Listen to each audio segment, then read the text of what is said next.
Hi friends, ఈరోజైతే మనము క్రిస్పీగా ఇలా చెక్కలైతే తయారు చేసేసుకుందాము. ముందుగా అయితే మనము సాయి పెసరపప్పు తీసేసుకొని ఒక్కసారి కడిగేసేసుకొని సాయి పెసరపప్పులో వాటర్ పోసుకొని 3 గంటల పాటు నానబెట్టేసుకుందాము. ఇప్పుడు బియ్యం పిండిలో చూపిస్తున్నాను కదా, ఈ విధంగా అయితే మనం జల్లించుకుందాము. ఏమన్నా ఉండలు కానీ గింజలు కానీ ఉంటే పోతాయి. ఇప్పుడు సన్నగా కట్ చేసేసుకున్న అల్లము, అలానే పచ్చిమిర్చి, కరివేపాకు ఈ మూడింటిని తీసేసుకుందాము. ఇప్పుడు సన్నగా కట్ చేసుకున్న అల్లము, అలానే పచ్చిమిర్చి ఈ రెండింటిని మిక్సీలో వేసేసుకొని దీన్ని కచ్చాబచ్చాగా అయితే మనము పేస్ట్ చేసేసుకుందాం. చూసారా ఈ విధంగా. ఇప్పుడు అలానే దాంట్లో కొంచెం కరివేపాకు కూడా వేసేసుకొని ఒక ట్రిప్ అయితే తిప్పేసేసుకుందాము. ఇప్పుడు చెక్కల్లోకి పొయ్యి మీద వాటర్ పట్టేసేసుకొని దాంట్లో కల్లుప్పు అయితే వేసేసుకుందాము. చెక్కల్లో మనం కాగబెట్టిన నూనె కనుక పోస్తే చెక్కలు అనేవి క్రిస్పీగా వస్తాయి. మనం కాగబెట్టిన నూనె కూడా పిండిలో పోసేసుకుందాము. అలానే మనం ఇందాక పేస్ట్ చేసుకున్నాం కదా, అల్లం, పచ్చిమిర్చి, కరివేపాకు, ఆ పేస్ట్ని కూడా దీంట్లో వేసేసుకుందాం. సన్నగా కట్ చేసుకున్న కరివేపాకు కూడా వేసుకుందాం. మళ్ళీ ఇప్పుడు మనం ఇందాక నానబెట్టుకున్నాం కదా సాయి పెసరపప్పు, అవి కూడా వేసేసుకుందాం. 2 టేబుల్ స్పూన్ జీలకర్ర కూడా వేసుకుందాము. ఇప్పుడు ఒక్కసారి అనేది కలిపేసేసుకుందాము. కొంచెం కారం కూడా వేసుకుందాము. కారం కొంచెమే వేసుకోండి, ఆల్రెడీ మనం మిర్చి వేసుకున్నాం కాబట్టి.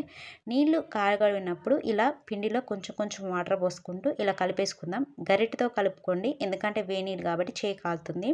ఇలా పిండిని మొత్తం గోరెచ్చగా ఉన్నప్పుడు ఇలా చేతితో కలిపేసేసుకోండి. ఇలా చూపిస్తున్నాను కదా, ఈ విధంగా. ఇప్పుడైతే మనము చెక్క ఎంత క్వాంటిటీ కావాలనుకున్నామో అంత కొంచెం పిండి తీసేసుకొని ఈ విధంగా అయితే ఉండల్లాగా అయితే చేసేసుకోండి. అలా పిండి మొత్తాన్ని ఇలా ఉండలుగా చేసేసుకుందాము.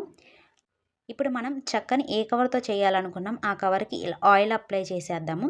మనం ఉండలు చేసుకున్నాం కదా, ఆ ఉండని ఆ కవర్ మీద పెట్టేసేసి చెక్కల మిషన్తో ఇలా ప్రెస్ చేద్దాము. అప్పుడు చెక్కలు అనేవి వస్తాయి.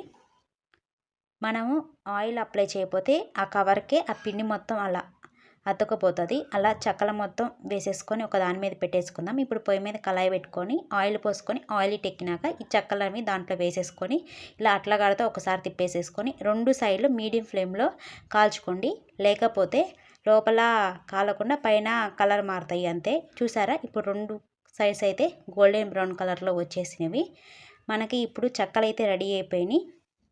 చూసారా ఎంత క్రిస్పీగా ఉన్నాయో, గట్టిగా కాకుండా. ఇలా అయితే చెక్కలు అనేవి పర్ఫెక్ట్గా వస్తాయి ఇలా చేస్తే. నా వీడియో కనుక నచ్చితే లైక్ చేసి సబ్స్క్రైబ్ చేయండి. Bye friends.